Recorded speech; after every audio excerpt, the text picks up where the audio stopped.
കഴിഞ്ഞ മാസം എക്സാക്ട്ലി പറയുകയാണെങ്കിൽ 2026 മാർച്ച് ലാസ്റ്റിൽ നമ്മൾ ഐ പി എൽ തന്നെ മേജർ 2 ടീമാണ് വലിയ ഹ്യൂജ് എമൗണ്ടിന് വേറെ പ്രൈവറ്റ് കമ്പനി വാങ്ങിയിട്ടുള്ളത്. ഒന്ന് ആർ സി ബി ഏകദേശം 16,600 കോടിക്കാണ് ബിർള ഗ്രൂപ്പ് വാങ്ങിയിട്ടുള്ളത്. അതേപോലെ തന്നെ രാജസ്ഥാൻ റോയൽസും ഏകദേശം 15,000 കോടിൻ്റെ മേലെ കൊടുത്താണ് വേറൊരു പ്രൈവറ്റ് കമ്പനി അതിൻ്റെ 100% സ്റ്റേക്ക് അക്വയർ ചെയ്തിട്ടുള്ളത്. സോ നമ്മളെല്ലാവരും ഐ പി എൽ ക്ലബിന് വേണ്ടി ആർപ്പ് വിളിക്കുന്നു. ഓരോ പ്ലേയേഴ്സ് സിക്സ് അടിക്കുമ്പോഴും ക്യാച്ച് പിടിക്കുമ്പോഴും വിക്കറ്റ് പോകുമ്പോഴൊക്കെ നമ്മൾ കൈയടിക്കുന്നുണ്ട്. ബട്ട് ഈ ഒരു എമൗണ്ട് കാര്യങ്ങൾ കേട്ടപ്പോൾ തന്നെ ഐ വാസ് വെരി ക്യൂരിയസ്. കാരണം ഇത്രയും വലിയ കോടികളാണ് ഇതിൻ്റെ ബാക്കിൽ നടക്കുന്നത്. ഇതിൻ്റെ ബാക്കിൽ ഒരുപാട് കാര്യങ്ങൾ നടക്കുന്നത് നമ്മൾ അവിടെ കൊണ്ട് കേൾക്കാമെന്നല്ലാണ്ട് ഇതിൽ ഡീപ്പായിട്ട് പോകണമെന്ന് എനിക്ക് തോന്നി. സോ ഞാൻ ഈ ഐ പി എല്ലിൻ്റെ അല്ലെങ്കിൽ ഈ ഒരു കംപ്ലീറ്റ് ബിസിനസ് മോഡൽ എങ്ങനെയാണ്, ഇവരെ റവന്യൂ അല്ലെങ്കിൽ ഇവരെ എക്സ്പെൻസുകൾ എന്തൊക്കെയാണെന്നൊക്കെ ജസ്റ്റ് നോക്കാൻ വേണ്ടിയിട്ട് ഞാൻ നോക്കിയതാണ്. സോ അതിൽ നിന്ന് എനിക്ക് മനസ്സിലായിട്ടുള്ള കുറച്ച് കാര്യങ്ങളാണ് ഇന്ന് ഞങ്ങൾക്ക് ഷെയർ ചെയ്തിരുന്നത്. അതായത് ഐ പി എല്ലിൻ്റെ ബി സി സി ഐക്ക് ഐ പി എല്ലിന് വഴി എന്തൊക്കെ റവന്യൂസാണ് കിട്ടുന്നത്, അതേപോലെ തന്നെ ഓരോ ക്ലബ്ബ് എങ്ങനെയാണ് ആക്ച്വലി ഏൺ ചെയ്യുന്നത്. ഓരോ ക്ലബ്ബും ഇപ്പോൾ ആർ സി ബിനെ നോക്കുകയാണെങ്കിൽ കഴിഞ്ഞ 18 കൊല്ലത്തിൽ ഒരു കപ്പ് അടിച്ചത്. എന്നാൽ പോലും ആർ സി ബി ഏകദേശം ഇത്രയും വലിയ എമൗണ്ടിനാണ് വിറ്റുപോയിട്ടുള്ളത്. സോ എന്താണ് ഓരോ ക്ലബ്ബും തോറ്റിട്ട് പോലും അല്ലെങ്കിൽ കപ്പ് അടിക്കാണ്ട് പോലും വലിയൊരു ഹ്യൂജ് എമൗണ്ട് എങ്ങനെയാണ് ഉണ്ടാക്കുന്നത്, അങ്ങനെയുള്ള ഒരുപാട് കാര്യങ്ങളാണ് നമ്മൾ ഈ ഒരു വീഡിയോയിൽ കവർ ചെയ്യാൻ പോകുന്നത്. 2007, 2008 കാലഘട്ടത്തിലാണ് ഈ I P L actually start ആവുന്നത്. 2008 കളി നടക്കുന്നത്. ബട്ട് ഇതിൻ്റെ സ്റ്റാർട്ടിങ് ഒരു 2007. ലളിത് മോദി, അതായത് നമ്മൾ അന്നത്തെ ബി സി സി ഐൻ്റെ വൈസ് പ്രസിഡൻ്റ് ആയിട്ടുള്ള ലളിത് മോദിയാണ് ഇത് കംപ്ലീറ്റ്ലി ഹെഡ് ചെയ്തിട്ടുണ്ടായിരുന്നത്. നമുക്ക് എല്ലാവർക്കും അറിയാം 2007 T20 world cup, ICC T20 world cup ഇംഗ്ലണ്ടിൽ വെച്ചിട്ട് നടന്നിട്ടുണ്ടായിരുന്നത്. സോ ആ ഫസ്റ്റത്തെ ആ ഒരു ടൂർണമെൻറ്റിനെ ഇന്ത്യ കപ്പടിക്കാനുണ്ടായിരുന്നത്. സോ ആ ഒരു 3 മണിക്കൂർ മാച്ച് അല്ലെങ്കിൽ ആ ഒരു 3 മണിക്കൂർ എന്ന് പറഞ്ഞാൽ ആ ഒരു ടൈപ്പ് ഓഫ് ക്രിക്കറ്റിന് ഇന്ത്യയിൽ ഭയങ്കര ഓഡിയൻസിന് ഇൻട്രസ്റ്റ് ഉണ്ട് എന്നുള്ളത് ശരിക്കും ബി സി സി ഐ മനസ്സിലാക്കുകയാണ്. അങ്ങനെ വന്ന സമയത്താണ് ഈ ലളിത് മോദി ഇങ്ങനെ നമ്മളെ ബി സി സി ഐനെ പുഷ് ചെയ്യുന്നത്.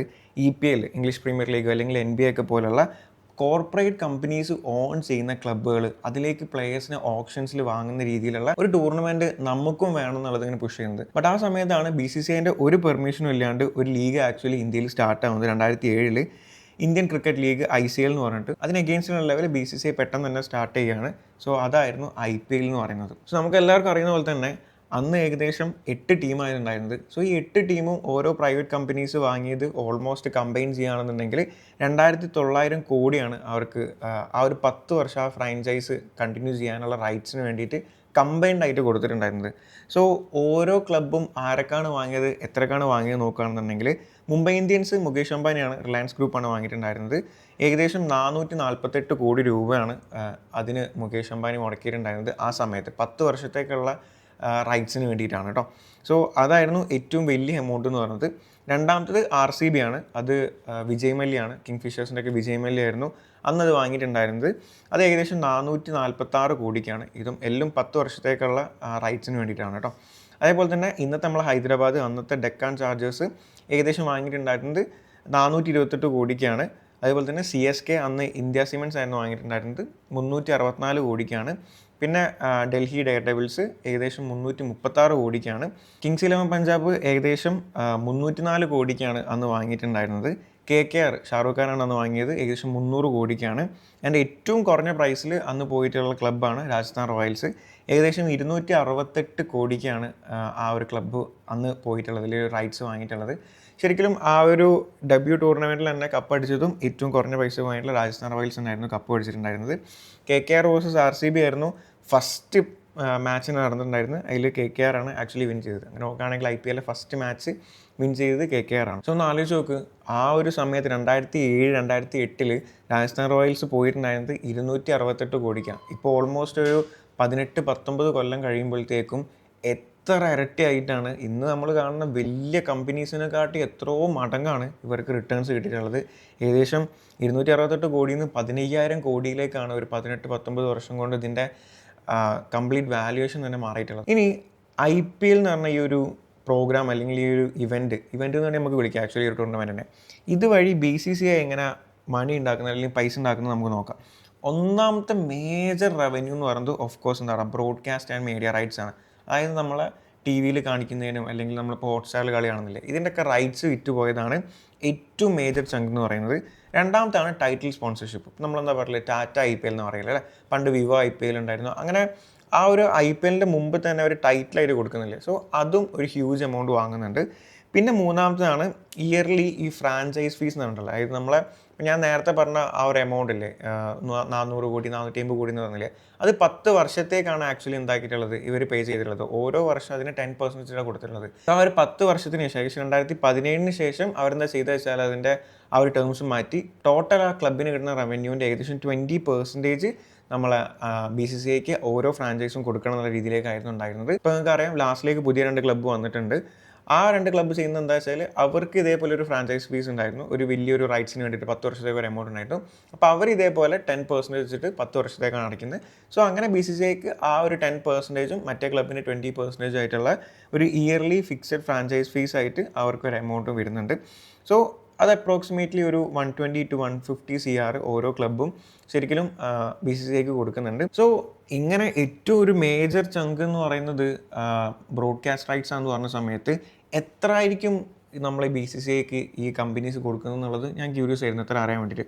സോ അതിൻ്റെ റിപ്പോർട്ട് എടുത്ത സമയത്ത് മനസ്സിലായത് 2008 മുതൽ, അതായത് IPL സ്റ്റാർട്ട് ചെയ്യുന്നത് മുതൽ 2017 വരെ ഇതിൻ്റെ കംപ്ലീറ്റ് ബ്രോഡ്കാസ്റ്റ് റൈറ്റ് ഉണ്ടായിരുന്നത് സോണി പിക്ചേഴ്സിനും വേൾഡ് സ്പോർട്സ് ഗ്രൂപ്പിന് വേണ്ടിയിട്ടായിരുന്നു. സോ അത് 10 വർഷത്തേക്കായിട്ട് ഓൾമോസ്റ്റ് 4000 മുതൽ 4200 കോടിയാണ് BCCIക്ക് വേണ്ടിയിട്ട് ഈ ഒരു കമ്പനി കൊടുത്തിട്ടുണ്ടായിരുന്നത്. അതായത് ആവറേജ് റഫ്ലി നമുക്ക് നോക്കുകയാണെങ്കിൽ ഇയർലി 400 to 420 കോടിയാണ് നമ്മളെ BCCIക്ക് വേണ്ടിയിട്ട് ഈ ഒരു സോണി കൊടുത്തിട്ടുണ്ടായിരുന്നത്. അതിനുശേഷം 2018 മുതൽ 2022 വരെ സ്റ്റാർ ഇന്ത്യയും അതുപോലെ തന്നെ ഡിസ്നി ഹോട്ട്സ്റ്റാർ ആയിരുന്നു ഇതിൻ്റെ റൈറ്റ്സ് വാങ്ങിയിട്ടുണ്ടായിരുന്നത്. ഏകദേശം 5 വർഷത്തേക്ക് 16,347.5 കോടിയാണ്, അതായത് വർഷം 3270 കോടിയാണ് IPL അല്ലെങ്കിൽ ഈ ഒരു BCCIക്ക് വേണ്ടിയിട്ട് പേ ചെയ്തിട്ടുണ്ടായിരുന്നത്. ആൻഡ് കറൻ്റ് ഇപ്പോൾ പോകുന്നത് എങ്ങനെയാണെന്ന് വെച്ചാൽ 2023 മുതൽ 2027 വരെയുള്ള കോൺട്രാക്ട് പ്രകാരം ജിയോ ഹോട്ട്സ്റ്റാറും അതുപോലെ തന്നെ സ്റ്റാർ സ്പോർട്സും കൂടിയാണ് ഇത് വാങ്ങിയിട്ടുള്ളത്. ഓൾമോസ്റ്റ് 48,390 കോടിയാണ്, 48,390 കോടി രൂപയാണ് 5 വർഷത്തേക്കുള്ള കോൺട്രാക്ട്. അതായത് ഇയർലി ഓൾമോസ്റ്റ് 9,600 to 9,700 കോടിയാണ് BCCIക്ക് വേണ്ടിയിട്ട് അല്ലെങ്കിൽ ഈ ഒരു റൈറ്റ്സിന് വേണ്ടിയിട്ട് BCCIക്ക് ഇവർ കൊടുക്കുന്നത്. സോ ഒന്ന് ആലോചിച്ച് നോക്ക്, സ്റ്റാർട്ടിങ്ങിൽ ഓൾമോസ്റ്റ് 400 കോടിയിൽ നിന്ന് ഇന്ന് 18 കൊല്ലം അല്ലെങ്കിൽ ഒരു 19ാമത്തെ സീസൺ ആകുമ്പോഴത്തേക്കും ഓൾമോസ്റ്റ് 9,700 കോടിയാണ് ഓരോ വർഷം കൊടുക്കുന്നത്. ഹ്യൂജ് ഡിഫറൻസ് ആണ് ഉണ്ടായിട്ടുള്ളത്. ഇനി ടൈറ്റിൽ സ്പോൺസേഴ്സ് ആ സമയത്ത് എത്ര കൊടുത്തു നോക്കുകയാണെന്നുണ്ടെങ്കിൽ ഇനീഷ്യലി നമ്മളിപ്പോഴത്തെ ടാറ്റ സ്പോൺസർ ചെയ്ത പോലെ തന്നെ ഇനീഷ്യലി സ്റ്റാർട്ടിങ്ങിൽ 2008 മുതൽ 2012 വരെ DLF റിയൽ എസ്റ്റേറ്റ് ഗ്രൂപ്പായിരുന്നു അന്ന് സ്പോൺസർ ചെയ്തിട്ടുണ്ടായിരുന്നത്. 5 സീസണിലേക്ക് അവർ കൊടുത്തിട്ടുണ്ടായിരുന്നത് 200 കോടിയാണ്. 5 സീസണിലേക്കാണ് കേട്ടോ. ഏകദേശം ഇയർലി ഒരു 40 CR ആ റേഞ്ച് വരും. അതിനുശേഷം ടൈറ്റിൽ സ്പോൺസർ ആയിട്ടുണ്ടായിരുന്നത് പെപ്സിക്കോ ആണ്, പെപ്സിൻ്റെ തന്നെ 2013 തൊട്ടിട്ട് 2015 വരെ. അത് ആക്ച്വലി 5 ഇയറിലേക്കായിരുന്നു അവർ എടുത്തിട്ടുണ്ടായിരുന്നത്. 5 ഇയറിലേക്ക് ഓൾമോസ്റ്റ് 400 കോടിനടുത്താണ്. ബട്ട് അതൊരു 3 വർഷമായപ്പോൾ തന്നെ കോൺട്രാക്റ്റ് അവർ എൻഡ് ചെയ്യാനുണ്ടായിരുന്നത്. അതിനുശേഷമാണ് വിവോ, ഒരു ചൈന കമ്പനി നമ്മളെ ഇത് സ്പോൺസർ ചെയ്യാൻ തുടങ്ങിയത്. അത് ഏകദേശം കോൺട്രാക്ട് ഇതേപോലെ തന്നെ 2016 തൊട്ടിട്ട് 2020 വരെ ആയിരുന്നു. ബട്ട് അത് 2019 തന്നെ എൻഡ് ആയിട്ടുണ്ട്. ഓൾമോസ്റ്റ് 2000 കോടി, അതായത് ഹ്യൂജ് ഡിഫറൻസ് ആണ്. അവിടുന്ന് ഓൾമോസ്റ്റ് 400 കോടിയിൽ നിന്ന് ഒറ്റയടിക്ക് 2000 കോടി, ആ ഒരു ഹ്യൂജ് ഡിഫറൻസ് ആണ് ഉണ്ടായിരുന്നത്. അതിനുശേഷം 2020 മുതൽ 2022 വരെ നമുക്ക് എല്ലാവർക്കും അറിയാം Dream11 ആയിരുന്നു അതിൻ്റെ കംപ്ലീറ്റ് സ്പോൺസർഷിപ്പ് ഉണ്ടായിരുന്നത്. അത് ആക്ച്വലി വിവോ പോയതിനു ശേഷം റീപ്ലേസ്മെൻറ്റ് പോലെ വന്നിട്ട് ഒരു 1 ഇയറും കൂടി എക്സ്റ്റെൻഡ് ചെയ്തിട്ടുണ്ടായിരുന്നത്. അവർ ഏകദേശം ഇയർലി 222 കോടിയാണ് Dream11 പേ ചെയ്തിട്ടുണ്ടായിരുന്നത്. ആൻഡ് കറൻ്റ്ലി ഇപ്പോൾ ഉള്ളത് ടാറ്റ ഗ്രൂപ്പിൻ്റെ ടാറ്റ IPL എന്ന് പറഞ്ഞ പോലെ തന്നെയാണ്. ഏകദേശം 2023 to 2027 വരെയാണ് കറൻ്റ്ലി ഉള്ളത്. അവരത് എക്സ്റ്റെൻഡ് ചെയ്യുന്നുണ്ട്. അതും ഓൾമോസ്റ്റ് ഇയർലി ഒരു 450-500 കോടിയാണ് ഒരു വർഷത്തേക്ക് ആ ഒരു ടാറ്റ എന്നുള്ള ആ ഒരു പേര് കൊടുക്കാൻ വേണ്ടിയിട്ട് അല്ലെങ്കിൽ ആ ഒരു ടൈറ്റിൽ സ്പോൺസർഷിപ്പിന് വേണ്ടിയിട്ട് ടാറ്റ BCCക്ക് വേണ്ടി പേ ചെയ്യുന്നത്. ഇതല്ലാണ്ട് ചെറിയ ചെറിയ റവന്യൂ സോഴ്സൊക്കെ അവർക്കുണ്ട്. ബട്ട് മേജർ ചങ്ക് നോക്കുകയാണെന്നുണ്ടെങ്കിൽ ഈ ഒരു 3 എണ്ണമാണ്. ഒന്ന് ബ്രോഡ്കാസ്റ്റ് റവന്യൂ, രണ്ടാമത്തെ ടൈറ്റിൽ സ്പോൺസർഷിപ്പ്, മൂന്നാമത്തെ ഓരോ ക്ലബ്ബ് പേ ചെയ്യുന്നത്. സോ IPL വഴി BCCI ഈ ഒരു വലിയ എമൗണ്ട് ഉണ്ടാക്കുന്നുണ്ടെങ്കിൽ ഓരോ IPL ക്ലബ്ബും ഈവൻ അവർക്ക് കപ്പില്ലെങ്കിൽ പോലും ഓരോ ക്ലബ്ബും ഹ്യൂജ് എമൗണ്ട് ഏൺ ചെയ്യുന്നുണ്ട്. സോ അതെങ്ങനെ നോക്കിയ സമയത്ത് ഓൾമോസ്റ്റ് 5 രീതിയിലാണ് ഒരു IPL ഫ്രാഞ്ചൈസ് റവന്യൂ സോഴ്സസ് ഉള്ളത്. അതിൽ ഒന്നാമതാണ് സെൻട്രൽ റവന്യൂ പൂൾ. അതായത് BCCIക്ക് IPL നടത്തുന്ന വഴി കിട്ടുന്ന ആ ഒരു ബ്രോഡ്കാസ്റ്റ് ഷെയർ, നമ്മൾ നേരത്തെ പറഞ്ഞ 48,000 കോടി എന്നൊക്കെ പറഞ്ഞ കണക്കില്ലേ, അത് ടൈറ്റിൽ സ്പോൺസർഷിപ്പ്, ഇതെല്ലാം കൂടി ഒരു പൂളാക്കി മാറ്റും. എന്നിട്ട് ഇതിൻ്റെ 50% BCCI കീപ്പ് ചെയ്യും. പെർസെൻറ്റേജിൽ അങ്ങോട്ടൊന്നും ചെറിയ വേരിയേഷൻ ഉണ്ടാവും. 50% BCCI തന്നെ കീപ്പ് ചെയ്യും. ബാക്കി വരുന്ന 50% സ്പ്ലിറ്റായിട്ട് ഈക്വലി ബാക്കിയുള്ള ടീംസിന് സ്പ്ലിറ്റ് ചെയ്ത് കൊടുക്കുകയാണ് ചെയ്യുക. അതായത് എക്സാമ്പിളായിട്ട് ഇപ്പോൾ BCCIൻ്റെ ടോട്ടൽ പൂൾ വാല്യൂ എന്ന് പറയുന്നത് 1000 CR ആണെന്നുണ്ടെങ്കിൽ അതിൽ 500 CR BCCI കീപ്പ് ചെയ്യും. ബാക്കി 500 CR ബാക്കി 10 ക്ലബിന് ഈച്ച് ഓരോ ക്ലബിനും 50 CR വെച്ചിട്ട് എന്താക്കും സ്പ്ലിറ്റായി കൊടുക്കുകയാണ് ചെയ്യുക. സോ അതാണ് നമ്മളെ ഫസ്റ്റ് മേജർ റവന്യൂ എന്ന് പറയുന്നത്. ഓരോ IPL ഫ്രാഞ്ചൈസിൻ്റെയും ഒരു 70 to 75% അവരുടെ റവന്യൂ എന്ന് പറയുന്നതും ഇത് തന്നെയാണ്. ആൻഡ് രണ്ടാമതാണ് ടീം സ്പോൺസർഷിപ്പ്. നിങ്ങൾക്ക് അറിയാം ക്ലബിൻ്റെ ജേഴ്സിൻ്റെ മുകളിൽ ഇവിടെ ആയാലും കൈമലായാലും ക്യാപ്പിലായാലും ഒക്കെ നിങ്ങൾ ഓരോ കമ്പനീസിൻ്റെ പരസ്യങ്ങൾ കാണാറുണ്ട്. സോ അതിനവർ വലിയൊരു എമൗണ്ട് വാങ്ങുന്നുണ്ട്. പിന്നെ അവരെ ടിക്കറ്റ് സെയിൽസ്, സ്റ്റേഡിയം റവന്യൂ, അതായത് അവിടെ എന്തെങ്കിലും ഫുഡ് കാര്യങ്ങളൊക്കെ വെക്കുമ്പോൾ അതിൻ്റെ ഒരു റവന്യൂ അവർക്ക് കിട്ടുന്നുണ്ട്. പിന്നെ ഓഫ് കോഴ്സ് മെർച്ചൻഡൈസ്, അതായത് എന്തെങ്കിലും ജേഴ്സി വിൽക്കുക, അങ്ങനത്തെ ക്യാപ്പ് കാര്യങ്ങളൊക്കെ വെക്കുക. പിന്നെ licensing and brand extension. Licensing എന്ന് പറഞ്ഞാൽ ഇപ്പോൾ RCBന് എടുക്കുകയാണെങ്കിൽ RCBക്ക് ഒരു കഫേ കാര്യങ്ങളൊക്കെ ഉണ്ട്. അല്ലെങ്കിൽ അവരെ ആ ഒരു നെയിം യൂസ് ചെയ്തിട്ട് വേറെ എന്തെങ്കിലും പ്രൊഡക്റ്റ് അവർ ലൈസൻസിങ് എന്നൊക്കെ പറയില്ല, അങ്ങനെ യൂസ് ചെയ്യുന്ന ഒരുപാട് ആൾക്കാരുണ്ട്. സോ ഇത് വരെ വേറൊരു റവന്യൂ ആണ്. ആൻഡ് ഫൈനലി കപ്പടിക്കുകയാണെന്നുണ്ടെങ്കിൽ അവർക്ക് അതും ഒരു റവന്യൂ ആയിട്ട് വരുന്നുണ്ട്. സോ ഇത് കറക്റ്റ് മനസ്സിലാക്കാൻ വേണ്ടിയിട്ട് ഞാൻ RCBൻ്റെ കഴിഞ്ഞ 2025 റവന്യൂ അപ്രോക്സിമേറ്റ് വെച്ചിട്ട് ഞാൻ എന്താക്കി തരാം, ഈ 5 സ്പ്ലിറ്റ് ചെയ്ത് തരാം. അപ്പോൾ കറക്റ്റ് മനസ്സിലാവും. നമ്മൾ പറഞ്ഞ ആദ്യത്തെ ഇവരെ സോഴ്സ് എന്ന് പറഞ്ഞത് എന്താണ്, സെൻട്രൽ പൂൾ റവന്യൂ ഷെയർ ആണ്. അതായത് BCCI കിട്ടുന്നതിൻ്റെ ഒരു ഷെയർ ഇവർക്ക് കിട്ടുന്നതാണ് പറഞ്ഞത്.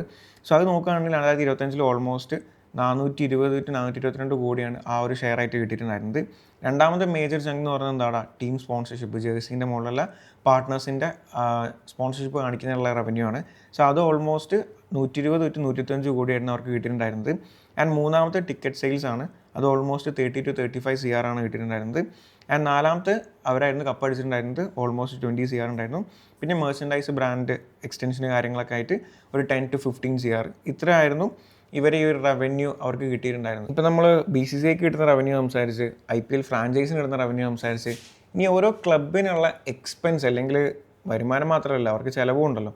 സോ എക്സ്പെൻസസിന് കാറ്റഗറി ആക്കുകയാണെന്നുണ്ടെങ്കിൽ നമുക്ക് ഓൾമോസ്റ്റ് 7 കാറ്റഗറീസ് ആണ് പ്രധാനമായിട്ടും വരുന്നത്. അതിൽ ഒന്നാമത്താണ് ഓഫ് കോഴ്സ് എന്താണ്, പ്ലെയർ സാലറീസ് ആൻഡ് അവരുടെ എക്സ്റ്റൻഷന് കാര്യങ്ങളൊക്കെ ആയിട്ടാണ്. അതിന് ഓൾമോസ്റ്റ് 140 to 145 CR ആണ് അവർക്ക് ഇയർലി വരുന്നത്. ആൻഡ് രണ്ടാമത്തത് നമ്മൾ നേരത്തെ പറഞ്ഞ ഫ്രാഞ്ചൈസ് ഫീസിൽ ഓരോ ക്ലബ്ബും നമ്മളെ BCCIക്ക് എല്ലാ വർഷം ഫ്രാഞ്ചൈസ് ഫീസ് അല്ലെങ്കിൽ അവരെ റവന്യൂ ഷെയർ ആയിട്ട് കൊടുക്കുന്ന ഒരു സംഭവമുണ്ട്. അത് ഏകദേശം ഞാനിപ്പോൾ RCBൻ്റെ എക്സാമ്പിളായിട്ട് പറയുന്നത്, അല്ലെങ്കിൽ ഒരു ഓവറോൾ എക്സാമ്പിളായിട്ട് എടുത്താൽ മതി. അത് ഏകദേശം 170 to 180 CR ആണ് മാക്സിമം ആയിട്ട് വരുന്നത്. പിന്നെ മൂന്നാമത്തെ മേജർ എക്സ്പെൻസ് എന്ന് പറയുന്നത് കോച്ചിങ് ആൻഡ് സപ്പോർട്ടിംഗ് സ്റ്റാഫിൻ്റെ എക്സ്പെൻസസ് ആണ്. അതിപ്പോൾ അറിയാം, ഇപ്പോൾ ഓരോ ക്ലബ്ബിലും മേജർ കോച്ചസ് ആയിട്ട് വേണ്ടത് തന്നെ റിട്ടയർഡ് ആയിട്ടുള്ള വലിയ വലിയ പ്ലേയേഴ്സാണ്. അപ്പോൾ അവർക്ക് ഹ്യൂജ് എമൗണ്ട് ആയിട്ട് സാലറി കൊടുക്കേണ്ടി വരും. സോ ഓൾമോസ്റ്റ് 25 to 30 CR അവർക്ക് കൊടുക്കുന്നുണ്ട്. പിന്നെ വരെ ഓപ്പറേഷൻസ്, ലോജിസ്റ്റിക്സ്, അതായത് ഓരോ ക്ലബ്ബിന് വേണ്ടിയിട്ട് ഓരോ സ്ഥലത്തേക്ക് ഒരു ട്രാവൽ ചെയ്യുമ്പോൾ 5 സ്റ്റാർ ഹോട്ടൽസും അവർ ചാർട്ടഡ് ഫ്ലൈറ്റൊക്കെയാണ് അവർ യൂസ് ചെയ്യുക. സോ അതിന് ഓൾമോസ്റ്റ് ഒരു സീസണിലേക്ക് ഓൾമോസ്റ്റ് 20 to 25 CR അവർ അതിനും കൊടുക്കുന്നുണ്ട്. പിന്നെ ഈ സ്റ്റേഡിയത്തിൽ കളി ഹോസ്റ്റ് ചെയ്യണമെന്നുണ്ടെങ്കിലൊക്കെ അവർക്ക് ഫീ കാര്യങ്ങൾ വരുന്നുണ്ട്. അത് ഓൾമോസ്റ്റ് ഒരു 10 to 15 CR ആണ്. പിന്നെ ഓഫ് കോഴ്സ് ഈ ഒരു ഫാൻസിനെ എൻഗേജ് ചെയ്ത് നിർത്തണമെന്നുണ്ടെങ്കിൽ മാർക്കറ്റിംഗ് സൈഡിന് ഹ്യൂജ് റോളുണ്ട്. ഇപ്പോൾ RCBൻ്റെ ഒക്കെ പേജ് എടുത്ത് നോക്കുകയാണെങ്കിൽ ഭയങ്കര നല്ല രീതിയിലാണ് അവർ ആ ഫാൻസിനെ പിടിച്ചു നിർത്തുന്നത്. സോ അതിൽ മാർക്കറ്റിംഗ് ആൻഡ് ഫാൻ എൻഗേജ്മെൻറ്റിന് ഓൾമോസ്റ്റ് 30 to 35 CR ഒക്കെയാണ് RCB സ്പെൻഡ് ചെയ്യുന്നത്. ആൻഡ് ഓഫ് കോഴ്സ് ഇവർക്ക് ഇപ്പോൾ ഈ ജേഴ്സി കാര്യങ്ങൾ സെല് ചെയ്യണമെങ്കിൽ ഇവർക്ക് ഇതിൻ്റേതായിട്ടുള്ള ലോജിസ്റ്റിക്സും മെർച്ചൻഡൈസും വെയർ ഹൗസിങ് കാര്യങ്ങൾ കുറേ എക്സ്പെൻസസ് ഉണ്ട്. അത് ഓൾമോസ്റ്റ് ഒരു 10 to 15 CR ആണ്. അപ്രോക്സിമേറ്റ് ആണ് ഇതെല്ലാ വാല്യൂസ് കേട്ടോ വരുന്നത്. സോ ഏകദേശം കാൽക്കുലേറ്റ് ചെയ്താൽ മനസ്സിലാവും.